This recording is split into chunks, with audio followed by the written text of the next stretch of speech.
Vida y obra de Pablo. Este artículo presenta un panorama de la vida y la obra de Pablo, su teología, su lugar en el cristianismo primitivo y su significado para el día de hoy.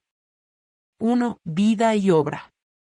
El apóstol Pablo, un judío de la tribu de Benjamín, nació como ciudadano romano en Tarso de Cilicia, con el nombre hebreo de Saulo. Probablemente Pablo era uno de sus nombres romanos. Educado como fariseo, llegó a ser sumamente hábil en la ley y la tradición judías.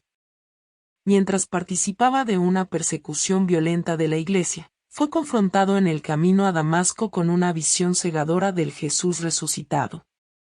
Siguió hasta Damasco y allí recuperó su vista y fue bautizado.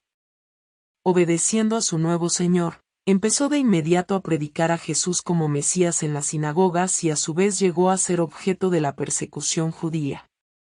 En esta época parece que pasó algún tiempo en Arabia, regresando a Damasco por 3 años antes de ir a Jerusalén. Nuevamente fue perseguido y fue a su ciudad natal, Tarso, hasta que Bernabé lo llevó para ayudar en la creciente iglesia multirracial en Antioquía. Desde allí, los dos hicieron otro viaje a Jerusalén para proveer una ayuda ante el hambre. Es probable que este es el mismo viaje que describió en Gálatas 2, verso 1 al 10, aunque algunos identifican este último con la visita de Hechos 15. Nuevamente en Antioquía, Bernabé y Pablo fueron llamados por el Espíritu para un ministerio de predicación itinerante, cuyo mismo éxito llevó a una controversia sobre los términos de admisión de los no judíos al pueblo de Dios. Pablo hizo 2 viajes subsecuentes con Silas y otros, pasando un tiempo considerable en Corinto en el primer viaje y en Efeso en el segundo. Al regresar a Jerusalén fue arrestado y enjuiciado delante del Sanedrín y 2 gobernadores romanos sucesivos, un proceso que terminó solo cuando Pablo ejerció su derecho como ciudadano romano apelando a César. Luego fue llevado a Roma por barco, naufragando en ruta por la costa de Malta. El relato de los hechos termina con Pablo predicando abiertamente en Roma, sin mencionar ni juicio ni ejecución. Relatos eclesiásticos posteriores llenan las lagunas, contando del martirio de Pablo bajo Nerón. Las cartas que sobreviven formaban una parte vital del ministerio de Pablo, siendo el medio principal por el que podía ejercer autoridad pastoral sobre las iglesias que había fundado, aun estando ausente de ellas. Las cartas suscitan 3 preguntas principales. A. ¿Cómo debe entenderse su teología? B. ¿Qué papel desempeñó en el desarrollo del pensamiento cristiano primitivo? Y C. ¿Cómo se le puede apropiar en la iglesia contemporánea? 2. La teología de Pablo. Algunos han colocado la justificación en el centro del pensamiento de Pablo, otros, su doctrina de estar en Cristo. Ninguna de estas soluciones resuelve todos los problemas. Es mejor pensar en Pablo como reconsiderando su teología farisaica a la luz de Jesucristo, como sigue. A. El trasfondo de Pablo. Las afirmaciones básicas de la teología judía son el monoteísmo. Hay un solo Dios, el creador del mundo, y la elección. Este Dios ha escogido a Israel para ser su pueblo. Esta doctrina doble encuentra su expresión clásica en el pacto, cuyo punto focal era la ley, Torah. La tarea de Israel consistía en ser fiel a Dios guardando la Torah, y Dios, por lo que le concierne, sería fiel al pacto justo liberando a Israel de sus enemigos.